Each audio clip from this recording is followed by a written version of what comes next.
Hi friends, कैसे हैं आप लोग। होप आप लोग सब बहुत अच्छे से होंगे, अपना ख्याल रख रहे होंगे। आज जिस टॉपिक के ऊपर मैं बात करूंगी वो है पायरिया। थोड़ा कंफ्यूजिंग टॉपिक है क्योंकि कुछ लोग कहते हैं कि ठीक हो सकता है, कुछ लोग कहते हैं नहीं ठीक हो सकता है। तो मैं थोड़ा कंफ्यूजन को कम करने की कोशिश करूंगी और आसानी से बताऊंगी कि पायरिया है क्या, कैसे शुरू होता है और कैसे ट्रीट किया जा सकता है और क्या क्या टिप्स लेनी है आपको। जैसे मैं हर वीडियोस में बताती हूँ, बहुत ईजी टिप्स है।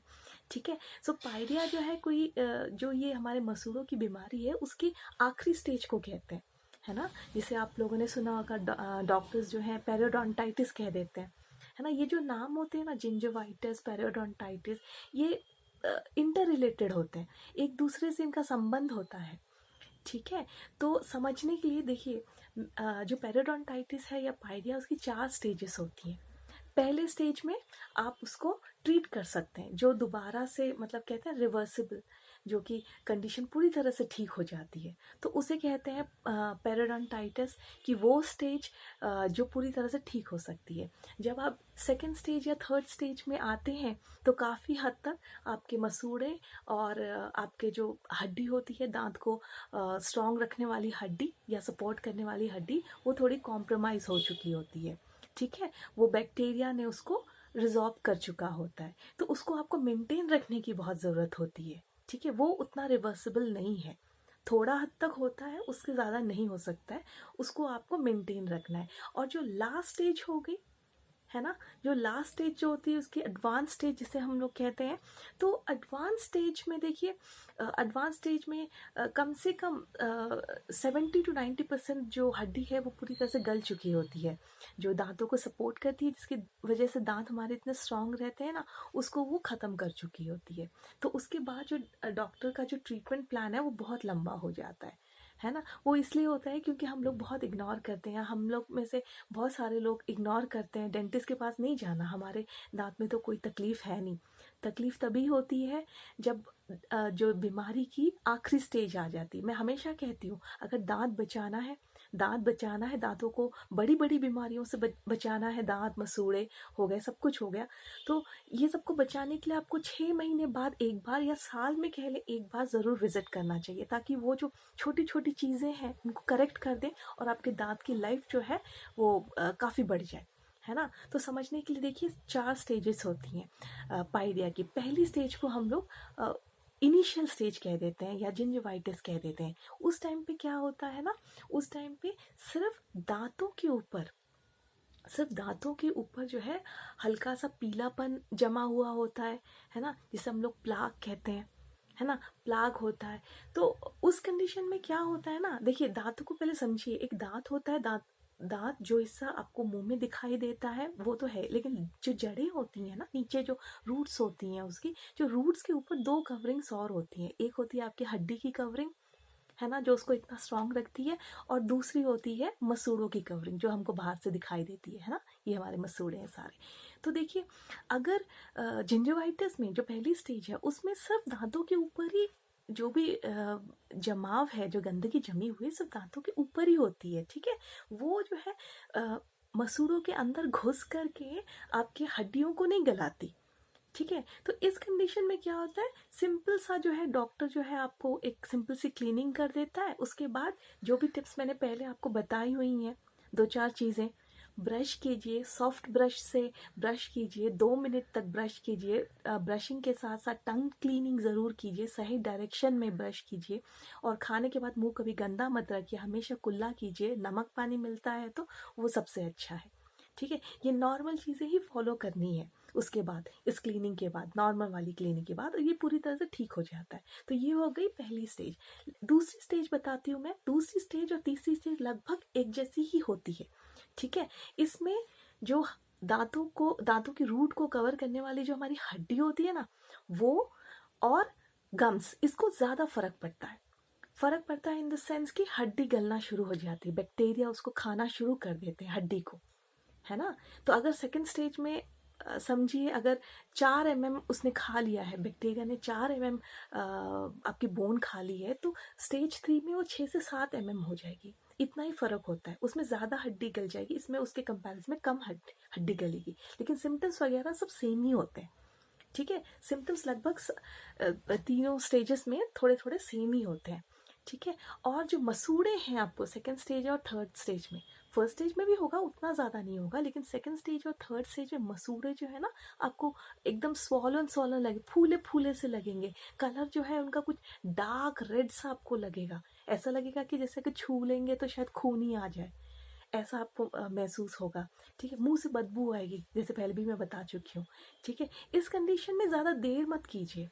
किसी के मुंह से अगर बदबू आ रही है, आप देख रहे हैं और कंटिन्यूअसली आ रही है ब्रश करने के बाद भी, इसका मतलब उनको कुछ तो भी, उनका जिंजवाइटिस शुरू हो चुका है या उनका पाइरिया शुरू हो चुका है। डॉक्टर के पास जाके क्लीनिंग ज़रूर करा लीजिए। लेकिन इन कंडीशंस में, सेकेंड और थर्ड कंडीशन में और फर्स्ट कंडीशन में क्या डिफरेंस हुआ, वो यही हुआ कि इन दोनों कंडीशंस में, सेकेंड और थर्ड में, वो लोग डीप क्लीनिंग करेंगे। डीप क्लीनिंग मतलब दांतों के ऊपर तो करेंगे ही, दांतों के अंदर जाके जहाँ तक बैक्टीरिया है वो सारे चीज़ों को वो निकालेंगे, जहाँ तक आपकी गंदगी जमी है वो सारी चीज़ों को निकालेंगे, है ना। ये हो गई स्केलिंग। और इसके साथ साथ और क्या करेंगे, रूट प्लानिंग करेंगे वो लोग। रूट्स में भी जाके सफाई करेंगे। साथ ही उसमें आप देखेंगे कभी कभी क्या होता है, जो दांत के ऊपर कुछ रफ सरफेसेस हो गए होते हैं बैक्टीरिया की वजह से, हड्डी के गलने की वजह से, है ना। तो जो रफ सरफेसेस है उसको भी वो लोग एकदम स्मूथ कर देते हैं, ताकि फ्यूचर में खाना नहीं फंसे। क्योंकि अगर जैसे कोई सरफेस रफ होती है ना, उसमें कुछ भी फंस सकता है ना जल्दी, तो स्मूथ है तो उसमें नहीं फंसता है। तो इसीलिए स्केलिंग और रूट प्लानिंग में ये दोनों चीज़ें वो लोग कर देंगे। ठीक है। गहराई से वो लोग सफाई कर देंगे। ठीक है। तो अब इस कंडीशन में क्या करना है आपको, पहले कंडीशन में जो नॉर्मली हम लोग करते हैं वही करना है, लेकिन सेकेंड और थर्ड कंडीशन में क्या क्या आ जाएगा कि आपको सॉफ्ट ब्रश के अलावा, या कह सकते हैं सॉफ्ट ब्रश के बिना आपको सुपर सॉफ्ट ब्रश लेना है। ठीक है। उसके जगह पे, मतलब सॉरी बोलने में थोड़ी प्रॉब्लम हो गई, उसकी जगह पे, सॉफ्ट ब्रश की जगह पे सुपर सॉफ्ट ब्रश लेंगे हम लोग, सुपर सॉफ्ट, जो कि दांत पे और भी नरम होगा। क्यों? क्योंकि हड्डी गल चुकी है, उसकी वजह से जड़ों का कुछ हिस्सा एक्सपोज हो चुका होगा, और जड़ों का जो हिस्सा एक्सपोज होता है ना, बहुत सेंसिटिविटी हो जाती है। ठीक है। सेंसिटिविटी हो जाती है, तो इसलिए सुपर सॉफ्ट ब्रश यूज़ करेंगे, बहुत ही हल्के हाथों से यूज़ करेंगे। इस कंडीशन में ये क्लीनिंग, स्केलिंग और रूट प्लानिंग जिसे हम लोग ने कहा, ये सफाई होती है सेकेंड और थर्ड स्टेज की। इसके बाद जो है डॉक्टर आपको एक anti microbial mouth wash prescribe करेंगे, वो आपको कुछ दिनों तक यूज़ करना होगा। उसके बाद आप अपना नॉर्मल सॉल्ट वाटर से भी कर सकते हैं। तो ये सारे जो प्रिकॉशंस हैं डॉक्टर आपको बोलेंगे, बट जो नॉर्मल था उसमें हमने वही चीज़ किया जो हम लोग डेली लाइफ में करते थे। उसको स्पेशल माउथ वॉश की भी ज़रूरत नहीं थी, स्पेशल क्लीनिंग की भी ज़रूरत नहीं थी, है ना। लेकिन इस कंडीशन में हमने क्या किया, अपना ब्रश जो है सुपर सॉफ्ट कर दिया। ठीक है। एक anti microbial mouth wash use किया हमने कुछ दिनों तक, ये हमने एडिशनल किया। उसके साथ साथ खाने के बाद जो कुल्ला करना है उसको, उसकी फ्रीक्वेंसी थोड़ी ज़्यादा कर दी, है ना। अब चाय पिए या खाना खाए उसके बाद करते ही रहना है, सॉल्ट वाटर से करते रहना है। पहले स्टेज में क्या था, नॉर्मल वाटर से भी कर सकते थे, लेकिन इस स्टेज में बिल्कुल भी लापरवाही नहीं बरतनी है, क्योंकि डिजीज़ तो शुरू हो गया है और ट्रीटमेंट भी डॉक्टर ने कर दिया है। लेकिन डॉक्टर के पास तो वो कुछ ही टाइम था ना, जैसे आप समझिए कि 15-20 मिनट, आधा घंटा रहा होगा, बाकी टाइम तो आप ही के पास है। तो सारे कुछ डॉक्टर के हाथ में नहीं होता, डॉक्टर के हाथ में उतना ही है कि वो रिमूव कर देगा, सब कुछ क्लीन कर, उसके बाद आपके हाथ में उसको मेंटेन भी तो रखना है ना। भाई कोई भी डिजीज़ होती है, आप किसी भी दूसरी डिजीज़ के लिए डॉक्टर के पास जाएंगे, वो मेडिसिन देगा, कुछ सर्जरी हो जाएगी, कुछ भी हो जाएगा, उसके बाद डॉक्टर क्या कहते हैं कि इसके साथ साथ आपको एक्सरसाइज भी करना है, फिजिकल एक्टिविटी भी करना है। तो वैसा ही है, दांतों की भी ट्रीटमेंट के बाद उसकी स्पेशल केयर चाहिए ही चाहिए, नहीं तो वो दोबारा से आपको आ जाएगी। ठीक है। तो ये हो गया। तो इसमें हमने ब्रश अपना चेंज कर दिया, सुपर सॉफ्ट पे आ गए हम लोग। ठीक है। और इसमें मसूड़ों को भी हम लोगों को मसाज करनी है, और किस डायरेक्शन में करनी है वो भी डॉक्टर बताएंगे। वो भी आपको एक तरह, जो नीचे वाले दांतों के लिए हम लोग ऊपर करते हैं, ऊपर के लिए नीचे करते हैं, ये हमेशा याद रखिए। इस डायरेक्शन में जो है हम लोग, और गोल गोल, तो इस डायरेक्शन में हम लोग मसूड़ों की मसाज भी करेंगे। वो लोग मसूड़ों को मसाज करने के लिए एक दूसरा कोई जेल दे सकते हैं। अरे कुछ भी नहीं है तो आप साधारण अपने टूथपेस्ट से ही मसाज कर दीजिए, धीरे धीरे करके, ज़्यादा मत करिए, थोड़ा थोड़ा करिए। उसके लिए वैसे तो उसके लिए अलग से जेल होते हैं, बट मैं कुछ होममेड जेल्स भी बता दूंगी जो जिससे आप मसूड़ों को कर सकते हैं, बट आज नहीं, है ना। तो मसूड़ों को भी मसाज करने के लिए कहा जाएगा सेकेंड और थर्ड स्टेज में, ठीक है। तो ये चीज़ें हो गई, ब्रश बदल दिया।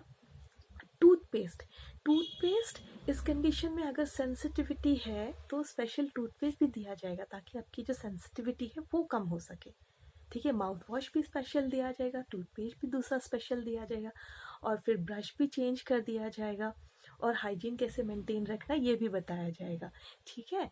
तो ये तो मैंने बता दिया मोटा मोटा कैसे करना है। उसके अलावा बहुत इंपॉर्टेंट चीज़, उसके बाद जब ख़त्म हो गया ना, बदबू ख़त्म हो गई, हाँ सफाई करे, उसके बाद पेशेंट जाना ज़रूरी नहीं समझते, लेकिन ये गलत है। आपको कम से कम 2 महीने बाद एक बार फिर डॉक्टर के पास जाके एक रेगुलर चेकअप कराना है। वो देखेगा कि खाना जम रहा है नहीं जम रहा है, आप कैसी हाइजीन मेंटेन कर रहे हैं, उसके बेसिस पे वो आपको बताएगा। अगर आपका अच्छा है, आप अच्छे से मेंटेन कर रहे हैं, तो वो दोबारा आपको नहीं बुलाएगा या बहुत लेट बुलाएगा या 3 महीने बाद बुलाएगा।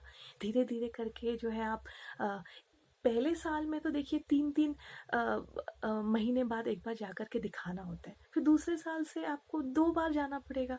तो ऐसे धीरे धीरे हर चीज़ की फ्रीक्वेंसी कम होती है, एकदम से किसी चीज़ की फ्रीक्वेंसी कम नहीं होती है ना। और जब ये उनको पता चल जाए कि आप बहुत अच्छे से मेंटेन कर रहे हैं, आपको आने की ज़रूरत नहीं है, तो साल में एक बार चले जाइए, ठीक है। साल में एक बार तो जाना ही है, अच्छा है बुरा है वो तो एक बार हम लोग को भी जाना ही है, ठीक है। तो ये हो गया सेकेंड और थर्ड से। अब फोर्थ स्टेज पे आ जाते हैं। फोर्थ स्टेज में देखिए, फोर्थ स्टेज में आप समझिए कि सब कुछ ही ख़राब हो चुका होता है, काफ़ी जो आपका जो हड्डी है वो पूरी तरह से गल चुकी है, 90% 90% तक हड्डी जा चुकी होती है, एक्सरे में सब दिख जाएगा कि दांत ऐसे से लहराता है। उस कंडीशन में क्या करना है, घरेलू टिप्स तो अभी नहीं आते हैं इसमें, क्योंकि ये जो एडवांस पेरिडोंटाइटिस ये लास्ट स्टेज जो है इतनी बढ़ गई है कि ये घरेलू उपाय नहीं किया जा सकता इसके लिए, जब तक कि ये जो जितने भी गंदगी है ये सारी चीज़ें नहीं निकाल दी जाती मुंह से, तो आप घरेलू चीज़ों पे इतनी जल्दी नहीं आ सकते। पहले आपको डॉक्टर को दिखाना है, डॉक्टर आपको बताएंगे, एक प्रॉपर ट्रीटमेंट प्लान देंगे, जो दांत ज़्यादा हिलते हैं उन्हें निकाला जाएगा। डरिए मत, वो दांत आपके किसी काम की नहीं है, ना दिखाने के काम के ना खाने के काम के, और वो दूसरे दांतों को भी बहुत फ़र्क उसको नुकसान पहुंचा सकते हैं, उनको निकाला जाएगा। उसके बाद जो दांत हिलते हैं उसके भी स्टेजेस होते हैं, दांत हिलने के भी स्टेजेस होते हैं, स्टेज 1 2 3। अगर फर्स्ट और सेकंड का है तो उसमें बचाने के लिए कुछ उपाय किए जाए, थर्ड स्टेज में नहीं बच सकता है, चाहे जो कर लें आप, ठीक है। तो उसमें जो जो कंडीशंस है, अगर दांत बहुत ज़्यादा हिल रहे हैं उनको निकाला जाएगा, जो थोड़े हिल रहे हैं उनको बचाया जाएगा, जो दांत और कैसे बचाया जाएगा ये भी बताया जाएगा, ठीक है। तो ये सेकेंड थर्ड और फोर्थ स्टेज जो हो गई, इसमें आपको डॉक्टर को फ्रीक्वेंट विजिट करना है, 2 महीने बाद 3 महीने बाद, है ना। फोर्थ स्टेज का जो ट्रीटमेंट प्लान है वो टोटली डिफरेंट हो जाता है। सेकेंड स्टेज और थर्ड स्टेज जो मेंटेनेंस स्टेज में आ जाते हैं, उसको आपको अच्छे से मेंटेन रखना है, ठीक है। तो ये सारी चीज़ें मोटी मोटी मैंने आपको बता दी कि कब वो सॉर्ट आउट हो सकता है, कब सॉर्ट आउट नहीं हो सकता, और किस सिचुएशन में क्या होगा। फोर्थ स्टेज का जो ट्रीटमेंट प्लान है वो काफ़ी लंबा हो जाता है, उसके ऊपर एक दूसरी वीडियो बनाएंगे। तो ये जो थी मैंने फर्स्ट सेकेंड और थर्ड बेसिकली रखी है। फोर्थ स्टेज जिसे हम लोग पाइडिया कह देते हैं, या आप देखते हैं कि बहुत ज़्यादा दांतों के पीला सा एक परत जम गई, वो सारी गंदगी होती है, दांत पूरे हिलने लगते हैं, मुंह से भयंकर बदबू आती है। और फोर्थ स्टेज में जो मसूड़े होते हैं ना वो ज़्यादा इतने इतने स्वॉलन हो जाते हैं, दबाने पे पस आता है, ब्लड आता है, इतनी गंदी स्टेज आ जाती है। इसीलिए कहते हैं इन सारी स्टेजों से बचना, फोर्थ स्टेज तो बहुत दूर की बात है, लेकिन सेकेंड और थर्ड स्टेज को भी बचना है तो साल में एक बार ज़रूर विजिट करिए, क्लीनिंग करा लीजिए, छोटी कैविटीज़ होंगी उनको फिल करा लीजिए, तो दांत में कोई भी बड़ी बीमारी नहीं आएगी, ठीक है। तो इसी आशा के साथ कि आप इन टिप्स को फॉलो करेंगे, ठीक है। सो मैं मिलती हूँ नेक्स्ट वीडियो में कुछ और टिप्स के साथ, है ना, और थोड़े और कन्फ्यूजन दूर करेंगे। तब तक अपना ख्याल रखिए and love you all, bye bye.